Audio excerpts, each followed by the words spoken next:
Good morning, students. I think we can start now, and we will continue our discussion on recovery. And I have started the recording, and I have also shared my slides. So what I will do is that I will quickly recap the last part of what we had discussed in our yesterday's class. So, okay. So this is something that we need to keep in mind, that there are these disk blocks, say A and B, which are residing on the disk, and then actually the transactions will be working on some local work area of their own, and whenever they need some data, they have to request for the corresponding lock. If it is there in memory in the form of the buffer block, say X is in buffer block A and Y is in buffer block B, then it will get those and make changes. And when a transaction writes back some data, it actually writes it back to the this memory buffer. Okay. Now, and from time to time, the DBMS will write things back to the disk. Okay. So, so that is the point, and this writing back to the disk uh, could be asynchronous with respect to when the transaction is writing data to the buffer blocks. Okay.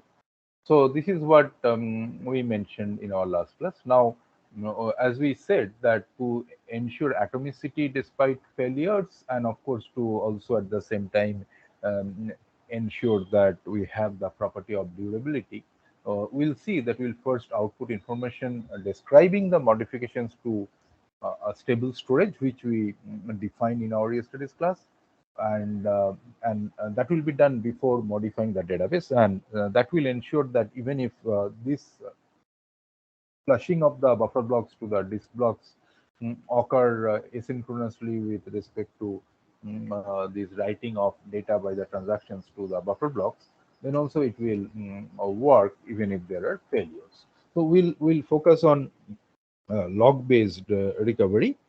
As I mentioned, so this log based, just make sure that you are not confused with logs, which is completely in a different context. But of course, whenever we are also using such recovery mechanisms, so that itself will be working when we have logs for concurrency control. So always remember that we are talking about the properties of transactions to be enforced, the ASIC block. So the log is kept on stable storage. So as we said, that if something is written to the stable storage, that will survive both system crash and disk crash. Okay, so that is what is meant by stable storage. So the log is kept on stable storage. It is a sequence of log records, and it maintains a record of update activities on the database. So as we know, for anything that we maintain in a log, so that is what we write as some new change that has happened. So that is what we write in the log. And once it is written to the log, you do not overwrite. So if you have written something incorrectly in the log, so you will later on also write something that will revert what was written to the log. So you cannot go back 10 entries in the log and then correct it or remove it and so on. Okay. So log is always an append only sequence of log records. It maintains a record of update activities on the database. So the update activities like insert, update, delete, these are maintained in the log. So when a transaction starts, say Ti, it registers itself by writing a log record. And what is that? That is of the form Ti start. So these different types of log records we will see. So this is a start type log record. So Ti start, and before Ti executes a write X, a log record Ti X V1 V2, where when T1 is writing a new updating say value of X from V1 to V2, so what it does is that it writes in the log in the form of a log record this TIX V1 V2, where V1 is the value of X before the write, the old value, and V2 is the value to be written by this transaction TI to X, which is the new value. Okay. When TI finishes its last statement, the log record TI commit is written. So finally, if everything goes all right, then TI commit log record is written. So there are two approaches using logs: deferred database modification and immediate database modification. So the immediate database modification scheme allows updates of an uncommitted transaction to be made to the buffer or the disk itself before the transaction commits. So immediate means that it will allow updates of any uncommitted transaction to be made to the buffer or the disk itself before the transaction commits. So whether it will make the changes to the buffer or in the disk before the transaction commits or after the transaction commit or at the time of transaction commit. So that is the how it is different between immediate modification and deferred modification. So update log record must be written before. So this before is highlighted here, before the database item is written. So we'll always make these entries that we mentioned here in the log in the form of log records before the database item is written. Okay. So now we, for the time being, assume that the log record is output directly to stable storage. Okay. So later on also we'll see that these log records themselves again could be buffered and so on. So we'll talk about that at the very end. But for the time being, let us assume that when we are saying that a log record is written in the log, it would mean that it is written directly to stable storage. Now, output of updated blocks to stable storage can take place at any time before or after transaction commit. So, the updated blocks they will be written in stable storage anytime after or before the transaction commits. Order in which blocks are output can be different from the order in which they are written. So that is what I was trying to emphasize here. That writing of these buffer blocks to the disk blocks, they will be happening asynchronously. So even if say suppose X is updated and then Y, but then the block containing Y might be written back to the disk first and then the block containing X, because it all depends on how the DBMS will be uh, exchanging these blocks from the memory buffer to the disk. Okay. So that is what this point is important. The deferred modification scheme performs updates to buffer or disk only at the time of transaction commit, as I said. So it simplifies some aspects of recovery, but has overhead of storing local copies. So it will have to maintain all these things as local copies before it actually writes. And a transaction, this is very, very important. This is the crux of it.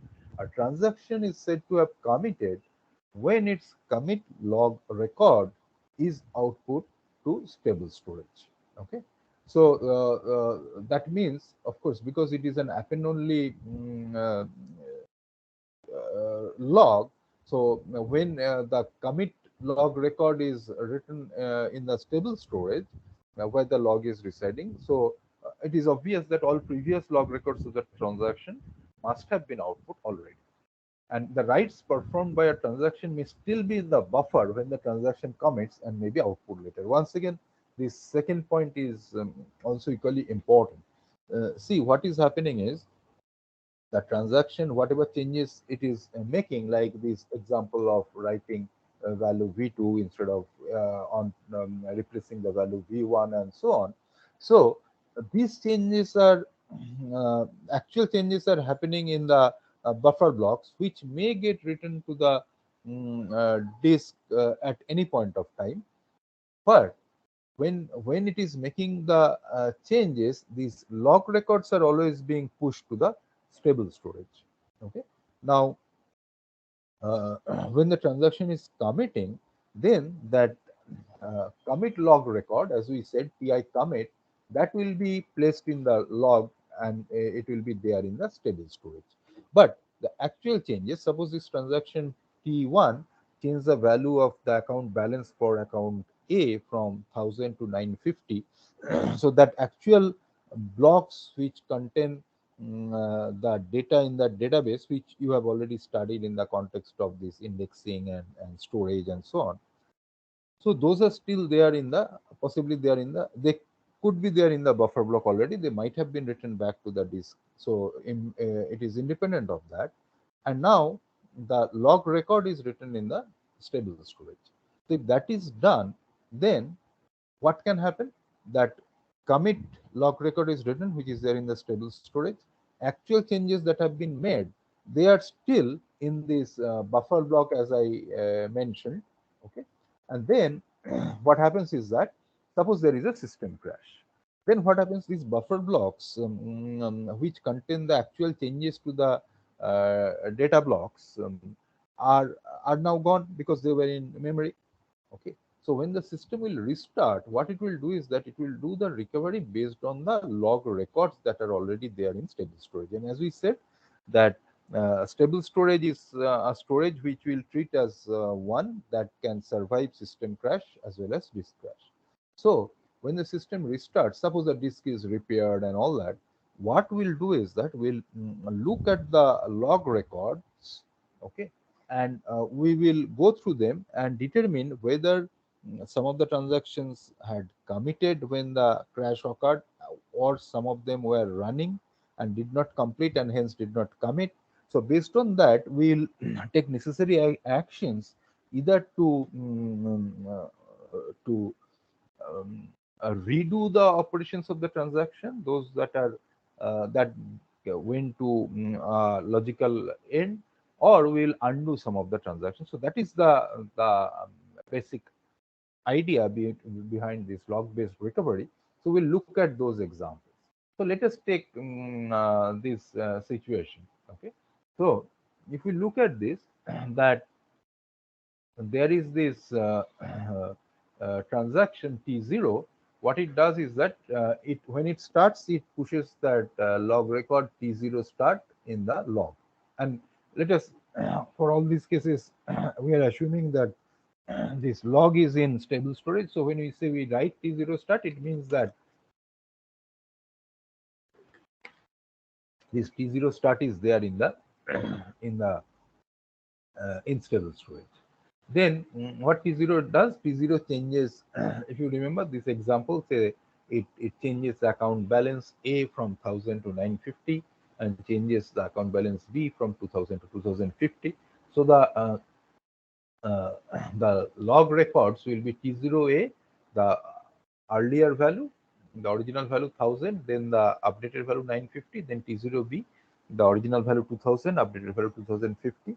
And then in actually the write that is taking place for A and B is 950 and B equal to 2050. So like here, instead of X and Y, assume those are A and B, so those will be 950 and 2050 written in the buffer blocks, and in the logs we have made those two entries.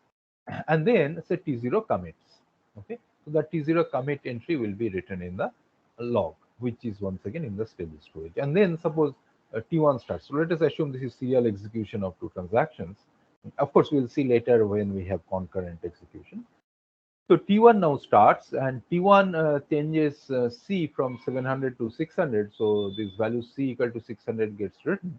Okay, and then the output. So you see that, as we said, that it is happening asynchronously.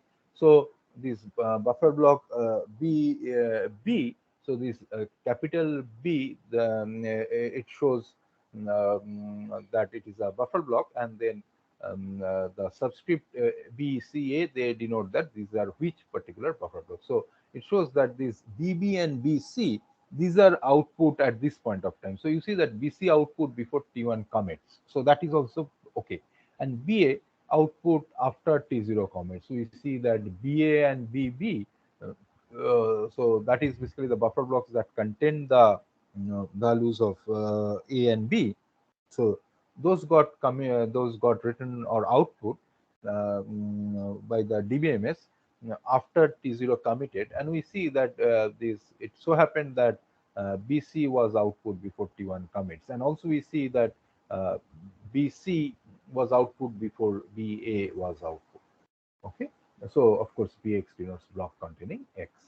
So this in this particular slide, we are trying to show essentially how the log records would look like, and how they those entries are being made, and the actual writes are being made in the buffer blocks. And in the third column, we are showing how the buffer blocks are being output to the disk blocks. Now we have, of course, both concurrency control and recovery to think about. So with concurrent transactions, all transactions share a single disk buffer and a single log. So that is our current simplified assumption. A buffer block can have data items updated by one or more transactions. We assume that if a transaction Ti has modified an item, no other transaction can modify the same item until Ti has committed or aborted. Okay, so that is quite obvious. So that is based on say locking mechanism. Let us assume that there is a locking mechanism which will of course enforce this property. That is, updates of uncommitted transactions should not be visible to other transactions. Otherwise, how to perform undo if T1 updates A and T2 updates A and commits, and finally T1 has to abort. So these are the basic concepts that we have already studied in terms of cascadeless property and recoverable schedules and so on. It can be ensured by obtaining exclusive blocks, so which already we have talked about S2PL and all that. Now, what is important is that when we have concurrent execution of transactions, so unlike this case where we have a serial execution of transactions T0 and T1, so when there is concurrent execution, so what will happen, as you can see, that the log records of T0 could be interspersed with the log records of T1.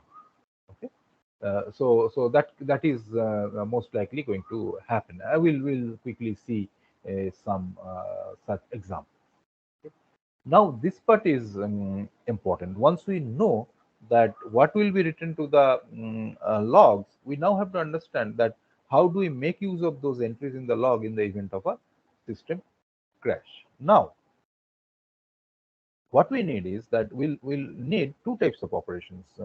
One is what is called undo operation. The other is what is called a redo operation.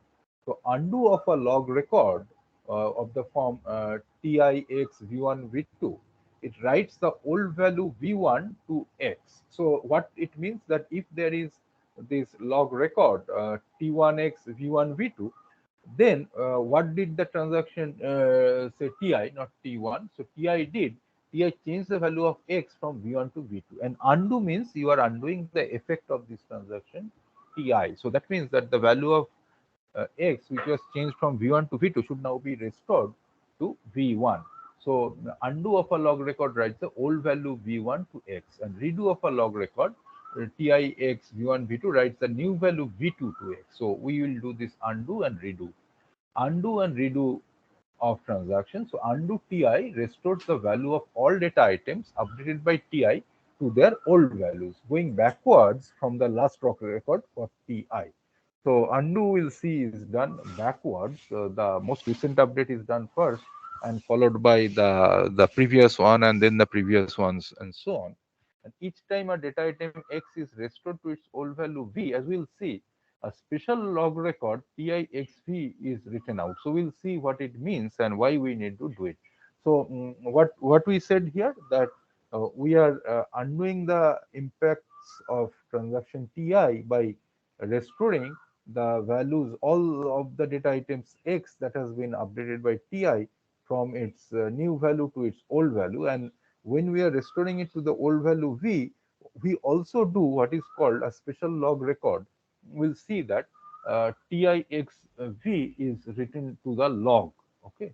And so that is something that we will see why that makes things easier.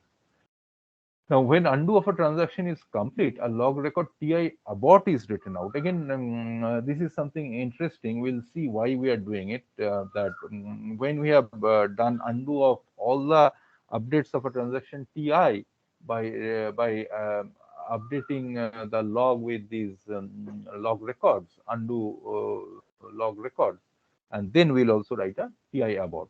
And redo TI, what does it do? It sets the value of all data items updated by TI to the new values going forward from the first log record for TI.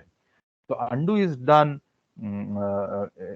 backwards, starting from the most recent log record for TI all the way to the start of that transaction, and redo is done starting from the first record of that is the start record of the transaction ti, and then proceeding forward and writing the values of data items x to the new value v that was written by the transaction ti. And when we do a redo, there is no logging is done. So for undo, as we are saying that we are inserting log records while undoing and finally writing a TI abort. But when you do a redo, it is not required, and we'll see why it is done. Now, undo and redo on recovering from failure. When recovering after failure, the transaction TI, so this is undo of transactions and redo of transactions, and undo and redo on recovering from failure. When recovering after a failure, what we'll do, and of course we'll see examples very soon, the transaction TI needs to be undone. When do I undo, or when a transaction TI needs to be undone? Is very simple. So consider that the transaction TI had started. So that means it made an entry TI start in the log.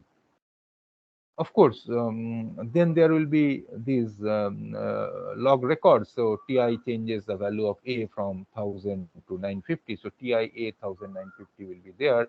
Then TI B 2000 to 2050. Those will be there. Now, what would normally happen? Suppose there is no crash, and this is very important to understand that when there is no crash of the system, okay. So in that case, what happens? That the transaction will either commit or it will abort.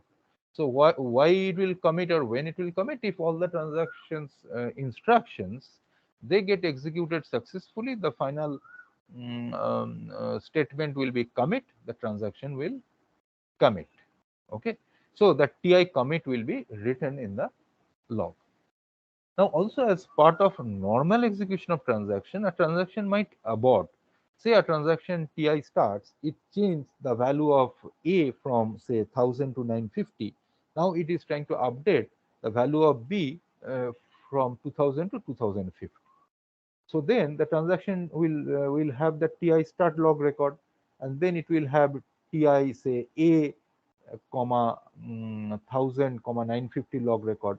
Now when it is going to increase the value of B from 2000 to 2050, it finds that there is no such account with number name say B. So then it cannot proceed, so it will have to abort. So this is also part of normal abort. So when we do an abort, it is a normal process of aborting the transaction, not due to any system crash, something wrong happened. Another example I'll give you is that suppose this transaction is has made the change to A. Now it is trying to make change to B. It needs to get an exclusive lock on B, but another transaction is holding a lock on that, and then this T1 also wants to read something else, and that ends up in a deadlock. In that event, what will happen? In that case, then the DBMS or the concurrency control manager will say decide to abort one of those transactions, and suppose it decides to abort this particular transaction TI we are talking about. So this is again part of normal execution of transaction. This is not due to a crash, so TI will abort. So so if TI knows that it is aborting, what it has to do? So suppose TI changed this value of A from 1000 to 950 by adding the log record TI A 1000 comma 950. Now when it knows it is to abort, so what it will do is that it will write, this is what we actually showed here. So it will do an undo of the transaction. So it will write TI A 1000. So that is the TI XV it will write. And then if that is the first one and it goes all the way to TI start, then it finds that all the instructions that were that were completed, but finally the transaction had to abort. So it knows that it has undone all of those effects of its own and written back the original values. And so before it finally aborts, it will write the TI abort log record in the log. Or if you remember, if everything went off well, then it would have written TI commit.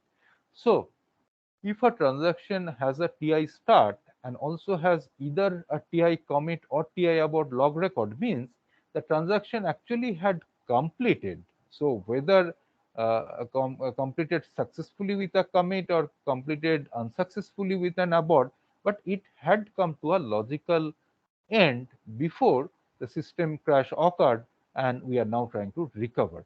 So looking at now, this is what we are coming to, that if there is a TI start log record, okay, but does not contain either a TI commit or TI abort, means what?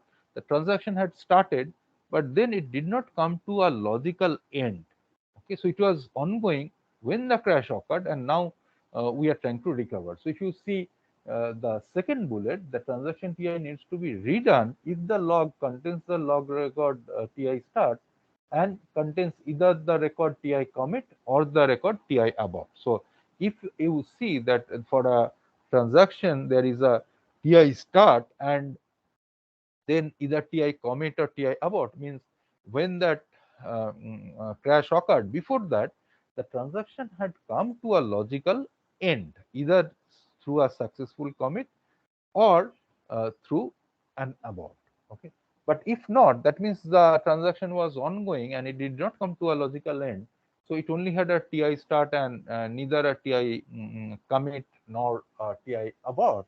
So that transaction will have to be undone, and the ones which had TI start and either TI commit or TI abort will have to be redone. So that is basically the concept. The first bullet with its sub bullet and sub bullets. So that is what we need to do. So if the transaction TI was undone earlier and the TI abort record written to the log, and then a failure occurs, on recovery from failure, TI is redone. So this is what is important. So such a redo redoes all the original actions, including the steps that restored the old value, so known as repeating history. So it might seem wasteful, but simplifies recovery greatly. I will touch upon this point very soon. Now let us look at some examples. We show the log as it appears at 3 instances of time. So you see this first case where, say in the log we saw a T0 start, T0A 1950, T0B 2000, 2050, but we do not see either a T0 commit or T0 abort. So suppose the system, so forget about B and C, it is just like A, and now the system crashed, and when we recover, we see in the log for T0 there is a start, but it does not have either commit or abort. So that means this transaction did not come to a logical end when the crash occurred. And hence, we have to undo this transaction T0. So what is done there? So this B is restored to 2000 and A 2000, and the log records T0B 2000, T0A 2000, T0A 1000, and T0 abort are written out. So this is what is done during undo, and this is, if you see, this is what we are talking about here, the first bullet under undo and redo, that we are undoing the transaction and we'll be writing the special log records TIXV, and then we'll write the TI abort, and that is what exactly will be done is said here, that T0B 2000, T0A 1000, and T0 abort are written. Now consider case B. So we had this T0 which came to a logical end through T0 commit. Then T1 started, but T1 did not come to a logical end. So then what happens? Now suppose there is a crash. Now we focus only on B and not on A or C. So now if at this point of time the system had crashed and we have now restarted the system will look at the log and will find that for T0 there is indeed a start. There were some changes that T0 made and there was a T0 commit. So T0 came to a logical end when the crash occurred. So T0 will be redone. Okay, so that means the value of A will be set to 950, the value of B will be set to 2050.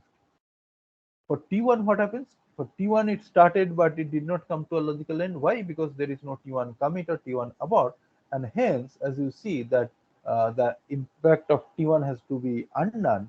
So it will set the value of C to 700, and it will make a new entry T1 C 700 in the log, and then a T1 abort. And in the final case, of course, we see that the crash occurred after the T1 commit, the last log record as shown here. And when the recovery is taking place, then we will find the recovery manager will find that both T0 and T1 had a start and a corresponding commit.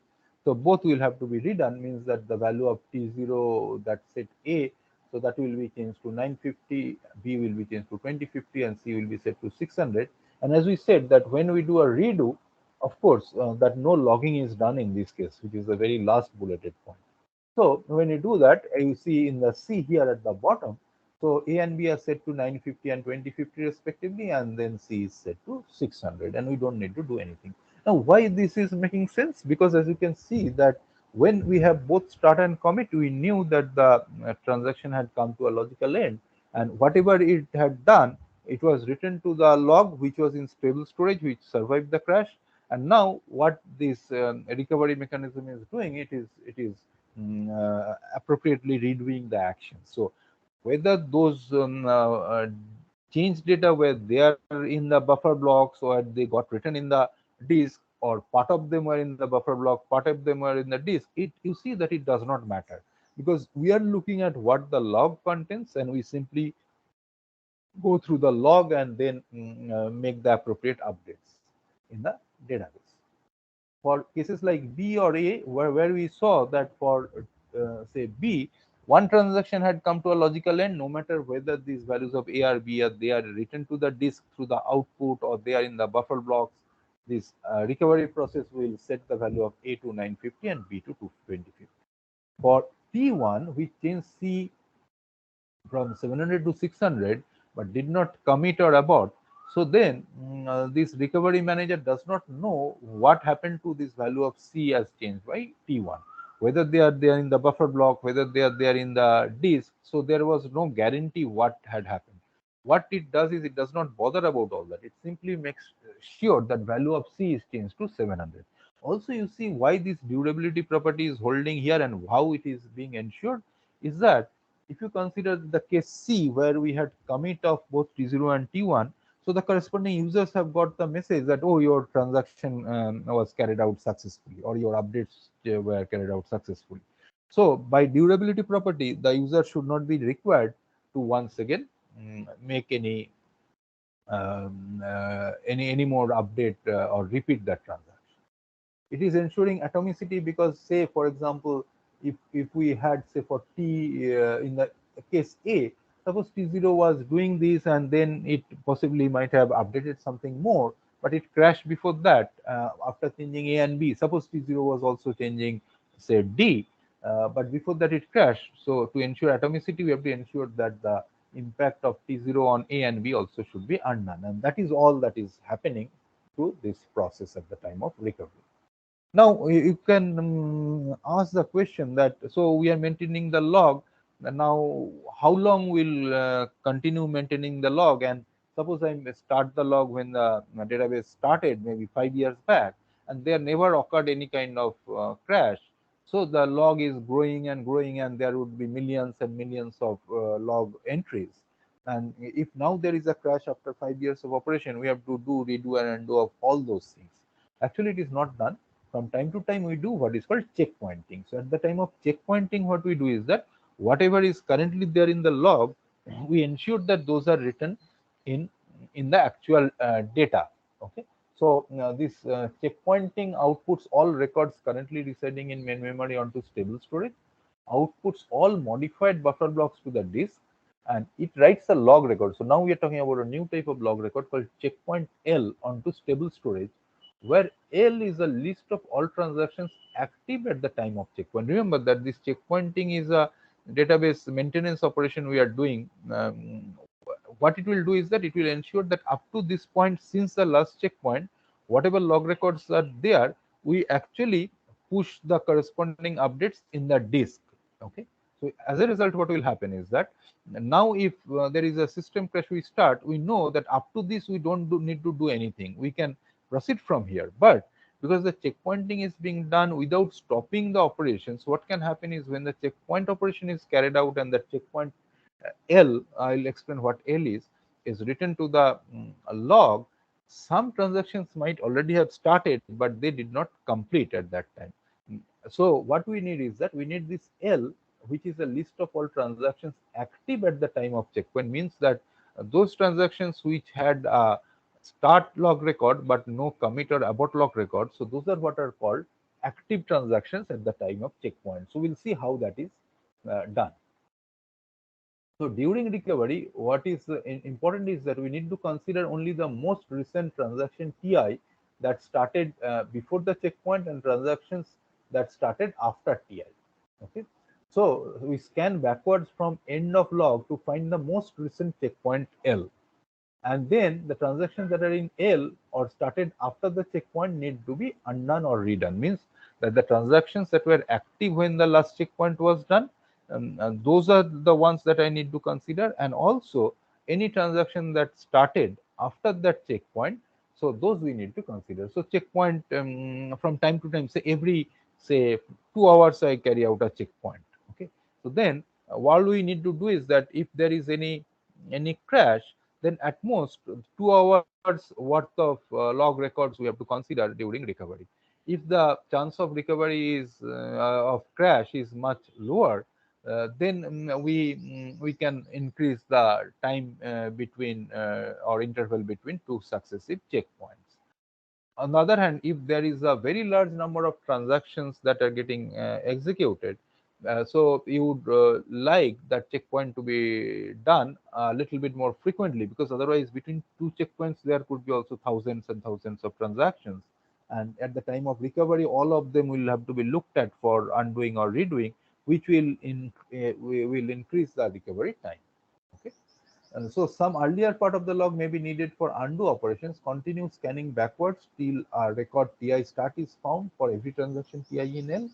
Parts of log prior to earliest TI start record above or not are not needed for recovery and can be erased whenever desired, because at the time of checkpoint itself those got written to stable storage, and hence they would have survived the crash anyway. So we don't need to bother about that.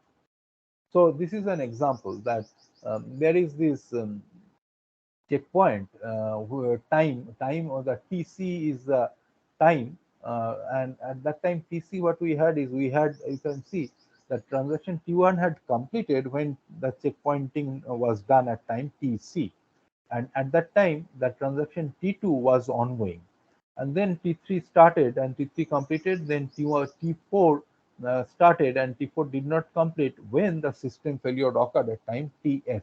Okay. So you see that if this is done when we are doing a recovery after the failure, then this T1 can be ignored, because at the time of checkpointing done at time TC, the impact of T1 was the updates were already output to disk due to checkpoint. As we said that at the time of checkpoint, we will do that, output all modified buffer blocks to the disk. So this effect of T1 are all written to the disk. But then T2 has to be redone, because T2 came to a logical end before failure occurred, and T2 was the one that would have been there in that list L. As we said that this checkpoint L is the list of transactions active at the time of checkpoint. So T2 you can see is the transaction that was active at the time of checkpoint TC, and hence T2 will be there in the list L, and then in the list L for checkpoint at TC. Then T3 you see that started and completed, but T4 had started but did not come to a logical end when the failure occurred at time TF. So T1 can be ignored, T2 and T3 will have to be redone, and T4 was an ongoing transaction which did not come to a logical end at time TF, hence T4 will have to be undone. So the recovery algorithm is this overall, that logging during normal operation, TI start at transaction start, TI xj v1 v2 for each update, and TI commit at transaction end. So now this transaction rollback during normal operation. Okay. So as I said, this is normal operation means that the transaction knows that it is being rolled back, or it is aborting, either because it cannot proceed for some reason, or maybe because of a deadlock this transaction is being rolled back and so on. So it is a normal operation. So let TI be the transaction to be rolled back. So for that transaction, scan the log backwards from the end, and for each log record of TI of the form TI xj v1 v2, perform the undo by writing v1 to xj and write a log record TI xj v1. Such log records are called compensation log records, and once the record Ti start is found for this transaction which is being rolled back, then stop and scan and write the log record Ti abort. Is found, stop the scan and write the log record Ti abort, so that as we'll see that will be used at the time of recovery. And recovery from failure, so you see that we have these things. One is how things are being logged, what happens when a transaction commits, which is the first part, what happens the transaction rolls back or aborts during normal execution, and then when it is recovery from failure, there are two phases. One is the redo phase, the other is the undo phase. In the redo phase, it replaces updates of all transactions, whether they committed, aborted, or are incomplete. In the undo phase, undo all incomplete transactions. So redo phase find the last checkpoint L record and set undo list to L. So undo list, there we maintain an undo list which is initialized with the transactions that are there in L at the time of the last checkpoint. Now scan forward from the above checkpoint L record. Whenever a record TIXJ V1 V2 or TIXJ V2 is found, redo it by writing V2 to XJ. Whenever a log record Ti start is found, add Ti to that undo list which was initialized with L. Whenever a log record Ti commit or Ti abort is found, remove Ti from undo list. Means this is not a transaction that we need to undo because it had come to a logical end by reaching either a Ti commit or a Ti abort. Now in the undo phase, what we do, so that was the redo phase. Scan log backwards from end. Whenever a log record Ti exit v1 v2 is found, where Ti is in the undo list, perform same actions as for transaction rollback. So whatever we had done for transaction rollback here, those actions are performed when we are doing this undo.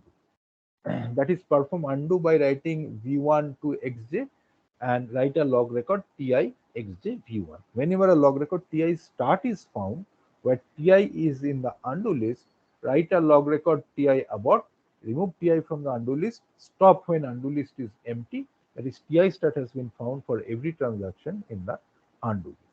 So after the undo phase completes, normal transaction processing can commence. So now I will take an example to explain what was happening in this previous two slides. So let us look at this example. That suppose this is the beginning of log. So we had T0 start, then T0 changed B from 2000 to 2050, then T1 started, and that is when we did a checkpoint. So if we did a checkpoint there, at the time of checkpointing, we see that which are the active transactions. This transaction T0 and T1 both were active at the time of the checkpoint. So the log entry will be checkpoint, and that L will have this set of transactions T0, T1. So that is what we write here as checkpoint T0, T1. Now it is proceeding. So assume that there is no crash and so on. Now this T1, what it does, and now you can see very clearly that we have an interspersing of the log records of T0, T1 and T2 because they are executing concurrently, and based on whichever is getting executed a little bit, its instructions are executed, that corresponding log record entry is made. Okay. So we see here that although T0 started first and T1 later, then the after the checkpoint, the first impact was that of T1 that changed the value of C from 700 to 600. So it wrote T1C 700, 600 in the log. Then it had a T1 commit. So that means you see that T1 finished at this point of time. Okay. And then, so this T1 is something like this example, like what is T2 here is shown there as a T1. So it had started when that checkpointing was done, and then it completed. Then you see that now there is another transaction that T2 started. Okay, and T2 changed A from 500 to 400. It changed B to 2000. Okay, and then say T0 tried to do something, and maybe there was a deadlock and T0 had to be rolled back. So T2 had changed A from 500 to 400, T0 changed B to 2000, and then for some reason T0 had to abort. So then what it will do when T0 had to abort, so that means that T0 whatever changes it made, so so let me correct it once again. So I said something which is not exactly correct, that T0B 2000 2050 was the change that was meant by T0. And after some time, that you see that in the call out, the T0 rollback during normal operation begins. So this is the point. After this T2A 500 400, it was determined that T0 will have to be rolled back, and this is normal operation. That means that T0 is a transaction that was involved in a deadlock, and we have to roll back it. So because of that, under normal operation, what we have to do, we have to set the value of B back to this 2000 by T0. So this is what we are saying in the call out. T0 rollback during normal operation begins. So T0 change from 2000 to 2050 of B is now, we entered this compensating log record of T0 B 2000, and then we go back and we see that that is where T0 starts. So only operation that T0 did was change the value of B from 2000 to 2050. So T0 B 2000 is done, and then we have this T0 abort, which is rollback of T0 complete. So still there is no crash at all. Okay, so this is same as this case, that transaction rollback during normal operation. You see that T0 is the one that is involved in rollback. We scanned it backwards, and for each log record of this TI, we have to write this compensating log records by undo by writing this. So that is exactly we are doing for T0. So at this point of time, when it was decided that T0 will be rolled back, so I go back and see that this is what T0 did, change B from 2000 to 2050. So we make this compensating log record entry T0B 2000, which is exactly the same as this TI XJ V1 in this case. Okay, and then finally we get T0 start. So when we get T0 start, we know that there was no instruction of T0 before that. So we write this T0 abort, which is again same as this what we said, that TI abort is written. Okay, so that is what happened during normal time. And after that, actually, there is a uh, crash. So that was the end of lock at the time of crash. So now we see at the time of crash that T1 had committed, T0 was rolled back, but T2, which started here, that did not either have a commit or a rollback. I'm sorry, commit or an abort, and hence now when the recovery is starting, now this is the recovery phase. Okay, the redo phase and the undo phase. What it will do at the time of recovery, minded these last two entries are not there. Okay, so it will first go and see the checkpoint. Okay, this is the most recent checkpoint, and that time L had T0 T1, so the undo list will now have both T0 and T1. Now it keeps moving forward, and then what it will do, you see that it is doing the redo phase. Okay, so what it will do is that it will see that T1 changed C from 700 to 600, so it will change this to 600, and T1 commits. So when T1 commits is there, then T1 will be removed from the that undo list. Okay. Then what it sees is that T2 starts. So T2 will now be added to the undo list. Now it sees that T2 is making changes to 500 to 400. So it is going to do the redo phase. And then for T0, it sees that T0 B 2000 and T0 abort. So once that is done, then T0 will be now removed from the undo list. So undo list, you see here, is only is having T2, and we have come to the end of this particular log. Up to this T0 abort was the entry at the time of the crash in the log. We only had up to this.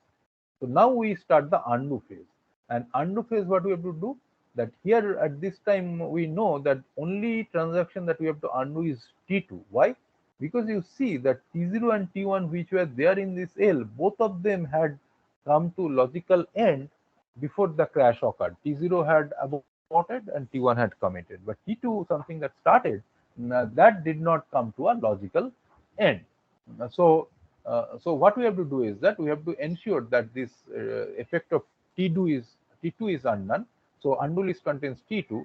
So in the undo phase, what we'll do is that now what if we now scan the log backwards, we see what did T2 do. T2 changed A from 500 to 400. So we'll set it back T2 A 500, and then we go further back. We find T2 start. So when it is T2 start means that that was the first time that T2 came into the system. So we know that we have undone the effect of T2, which was to set the value of A back to 500. And then what we do is that we got T2 start, so we enter this additional one called T2 abort and remove T2 from the undo list, and since the undo list is empty, we stop. So now you go back to this phase, this algorithm. So undo phase, you scan the log backwards, and from the undo list, which we had only T2, you perform undo by writing V1 to XJ, write a log record like this. Whenever a log record TI start is found, that is the T2 start, as we said, is found, or where T2 now is in the undo list, write a log record T2 abort. So this T2 abort is there, and remove T2 from undo list, stop when undo list is empty. That is, here the undo list is now empty, and hence we are done. Um,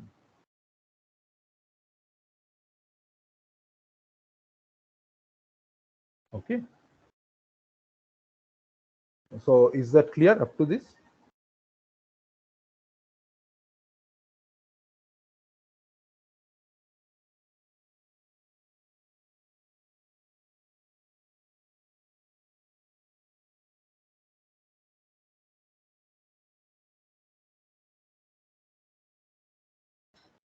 Okay, so that is what completes the recovery.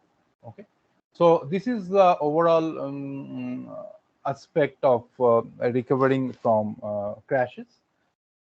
Now we look into a few more things. As we said that log records, but before that, is there any question up to this from anyone?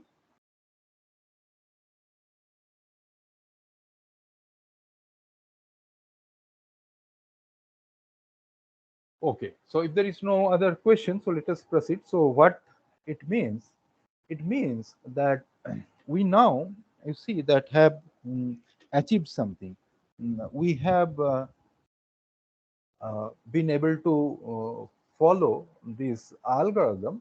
Okay, so there are two things to consider: that during normal operation, how we do the logging, what we do if the transaction commits and if the transaction rolls back under normal operation, and then if there is a failure, how we recover from the failure using the log record entries, which has two phases, the redo phase and the undo phase.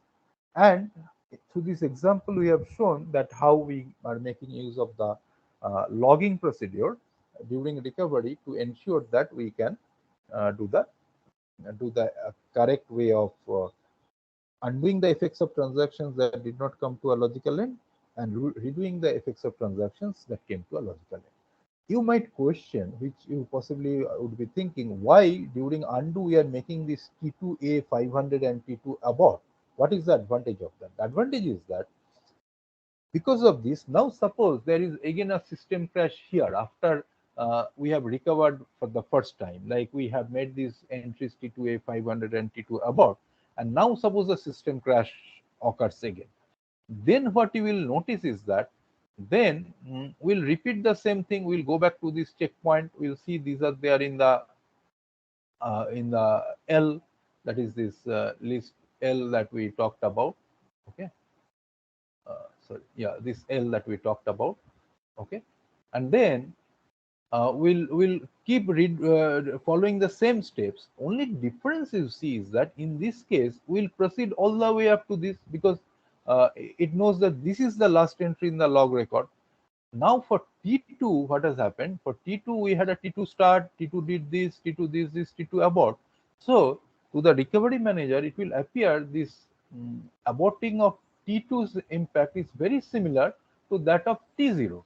So in this second time, if there is again a crash after the first recovery occurred and we had these two entries in the log, then at this point of time, when the crash occurred and we are trying to recover, you see that we only need to do a redo, because after this undo list will have T0, T1. After T1 commit, undo list will have only T0. After this T0 abort, undo list, sorry, after T2 start, undo list will have T0, T. So initially we had T0, T1. After T1 commit, we'll have only T0. After T2 start, we'll have T0, T2. After T0 abort, we'll have T2. And after this T2 abort, we will not have anything in the undo list. So undo list becomes empty. So you see that in the forward pass itself, that is in the redo phase itself, we'll be able to do the full recovery. Otherwise, we'll have to go back and do the this impact of undo the impact of T2. So that is the reason why we do this one. That is, we make this as we said, that under normal operation, what we do for transaction rollback by adding the compensation log records, whatever this redo phase of this sorry, the undo phase of this recovery step does, that actually ensures that if there are further recoveries, we can repeat the same thing. So that is basically the advantage, and this is what we said here, that such log records are called compensation log records, which help us to ensure that we can do this, what we highlighted here in this slide as repeating the history. Okay, so that's why we said it seems wasteful but simplifies recovery greatly. Okay, so that is the point that is important, why we are actually making these additional these entries during any recovery. Now, so far we said that we'll output the log directly to stable storage, but that again you might find that then we are outputting to the stable storage means for any such entry that is made here, a log record is inserted in the log, we are trying to go to the disk. So instead of that, we can also do log record buffering, which are buffered in main memory, just like the disk blocks are buffered in main memory. So the log records also can be buffered in main memory in the form of log buffer. So instead of being output directly to stable storage, so they are output to stable storage when a block of log records in the buffer is full or a log force operation is executed. So log force is what? It is performed to commit a transaction by forcing all its log records. So what it means is that, say, when you have T0 start, instead of writing to the stable storage, you wait, and when T0 is committing, then you force the log to the stable storage. Till that time, you can have it in the buffer. So several log records can thus be output using a single output operation, which will reduce the I/O cost. The rules below must be followed if log records are buffered. Log records are output to stable storage in the order in which they are created. Transaction Ti enters the commit state only when the log record Ti commit has been output to stable storage. Before a block of data in main memory is output to the database, all log records pertaining to data in that block must have been output to stable storage. So if you follow this, then we can do log record buffering also. And this rule is often called the write ahead logging, or the WAL rule. The database buffering, we have mentioned that database maintains an in-memory buffer of data blocks. We have repeated that several times. When a new block is needed, if buffer is full, an existing block needs to be removed from buffer and a new block has to be brought in. If the block chosen for removal has been updated, it must be output to disk. The recovery algorithm supports the no force policy. That is, updated blocks need not be written to disk whenever transaction commits. And there is a force policy which requires updated blocks to be written at commit. That means that whenever a transaction is committing, the blocks it has updated, so those will also be forced to be written to the disk. So the recovery algorithm supports a still policy, that is, blocks containing updates of uncommitted transactions can be written to disk even before the transaction commits. So that means what? So you see that we said that this updating of the buffer blocks in the disk will occur asynchronously with respect to how they are output, how they are written by the transactions to the buffer blocks, how the logs are being written in stable storage.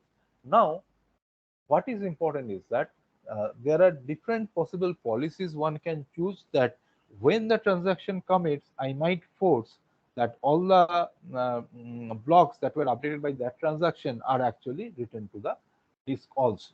Okay, So this will be more expensive commit, because at the time of commit, you have to ensure that the entire block is also written to the disk. Okay. The other is that blocks containing updates of uncommitted transactions can be written to the disk even before the transaction commit. So that block might also contain some data item that have been updated by transactions that have not yet been committed, but those also will get written to the disk when that particular block is being written to the disk. If a block with uncommitted updates is output to the disk, log records with undo information for that are output the log on stable storage first, which is called write ahead logging. So that you can understand that if data that was not committed but there is in a block and it is written to the disk, then what is important is that the corresponding so this is the linking between this log record buffering and database buffering. So that is what it is talking about, that first I have to ensure that this write ahead logging, that means that whatever is written to the log, that first should be pushed to the stable storage, then only uh, the data that is there in the buffer block for any transaction will be written to the disk block. So unless that is done, what will happen if it is there in the disk and the buffer the log is there in the buffer and the system crashes? What will happen is that you will not know what was there in the log, but the data actual changes will be there in the disk, and that might not have been committed. The transaction that changed might not have committed, so you will not know looking at the data in the disk whether indeed it was written by a committed transaction, because your corresponding log was still in the buffer when the system crashes. So the other changes, there are many different minor tweaks that people have thought of, that no updates should be in progress on a block when it is output to disk can be ensured as follows. Before writing a data item, transaction acquires exclusive lock on the entire block containing that data item. That means that no other transaction can update anything, any data in that entire block that is in the memory. Lock can be released once the write is completed. These locks, which are held for short duration, are often called latches. And to output a block to disk, first acquire an exclusive latch on the block, ensures no update can be in progress on the block, then perform log flush, means that the log is flushed to the stable storage, then output the block on which you are holding the latch to the disk, and finally you release the latch on the block. So whenever see, up to this we had made things simple, that we said every time we make an entry in the log, it gets written in the stable storage, but that might make this logging process very much IO intensive. So we need to do some log record buffering. That means for some time the log records could be in main memory, but then we have to be very, very careful, that because now with the system crash, that log information will be gone. So anytime we have a commit of transaction, we have to ensure that along with database buffering, so we have this interplay with log record buffering, so that we have these proper steps to be followed, that that blocks which are being updated are only written back to the disk, and before it is written to the disk, the log is written to the stable storage. So those are the steps that we must follow in order to ensure that we have proper functioning even when we have log record buffering along with database buffering.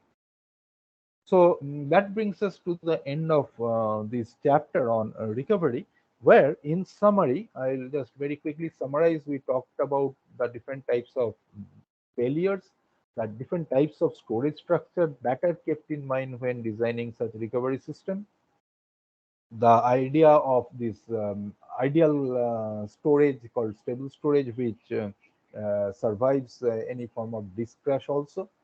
And then we mentioned that data access is from physical blocks in memory to buffer blocks. As we showed, we came back to this slide several times to explain the concepts. So how this read write of data items to buffer blocks occur asynchronously with respect to outputting of those blocks to the disks, and then recovery, how they ensure atomicity, and of course the durability property. And we talked about log based recovery mechanism, what a log is, and what happens when a transaction commits. We show that again, that output can take place at any point of time.